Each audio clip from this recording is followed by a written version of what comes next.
মাগুরার ছোট্ট একটি পরিবার বিলের শোলা থেকে ফুল, পাখা, পাখি, বিভিন্ন ধরনের মালা বানিয়ে তাক লাগিয়ে দিয়েছেন।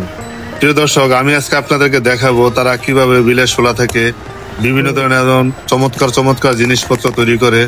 তো না টেনে পুরো ভিডিওটি দেখুন এবং উপভোগ করুন কিভাবে তারা এই সুন্দর সুন্দর জিনিসগুলো বানায়।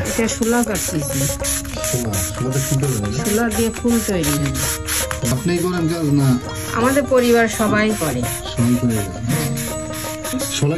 চাষ করেন না? চাষ না, অনেক দূর দূরান্তর বিলে মাঠে হয়, সেখান থেকে আনতে মুঠা করতে হবে। পাখি হয়, মালা হয়, তারপরে আপনার ফুল হয়, বড় ফুল, ছোট ফুল, অনেক প্রকারের জিনিস তৈরি হয়। এটাকে আরেকবার করবেন?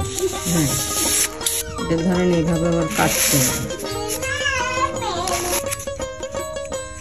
এটা কি ফুলের ডিজাইনটা করতেছেন না? এটা আবার ধরেন এইভাবে ঘুরতে হবে, ঘুরলে ফুলটা নকশা হবে। হওয়ার পরে এই যে এই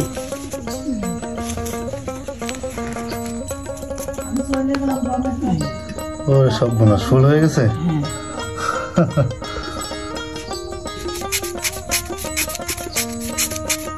এইসব কুটির শিল্পর কাজ তো করতে গেলে চোখ থাকে না। এক পাশে কদম, বুঝলেন, দুই পাশে হলে গোল কদম করলেও করা যায়। ওরে সব হয়ে গেছে, অস্থির হয়েছে। কিন্তু এরকম আবার কয় আইটেমের ফুল বানাইতে পারেন? অনেক আইটেম তৈরি করতে কিছু।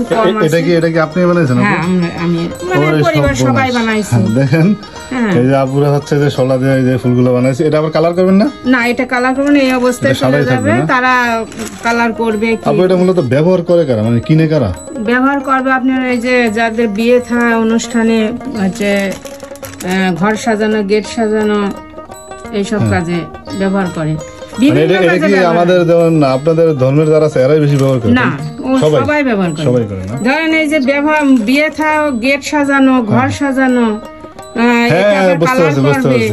বাসর ঘরে ফুল টুল দেয়। আচ্ছা আচ্ছা, এটা তো এই যে এরকম ওই যে ট্রাকের সামনে দেখা যায়। হ্যাঁ, যারা হিন্দু তাদের হয়তো ঘরে টাঙানো থাকে। এটা দেখে মূলত কি বলে? এটা হচ্ছে কদম। কদম? হ্যাঁ, কদম। এটা কি? এটা হচ্ছে পাখা, শোলা দিয়ে তৈরি। আপনারা নিজে বানান? নিজে সবকিছু নিজেরা বানাই আমরা। এটা কিন্তু সবচেয়ে অস্থির মনে হয়েছে। এটা মানে কি ঠান্ডা লাগে? হ্যাঁ ভাই, এখানে আসার পরে মোটামুটি রোদ উঠছে। এখন এই যে পাখাটা আসলে খুবই ভালো, বাতাসটা খুব ঠান্ডা, এই জন্য নিয়ে নিলাম। দেখি বাসা নেওয়ার পরে বাসা মানুষের অনুভূতি কি হয়।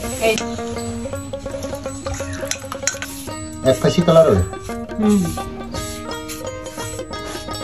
যে পাঁচটা নিচে থাকে।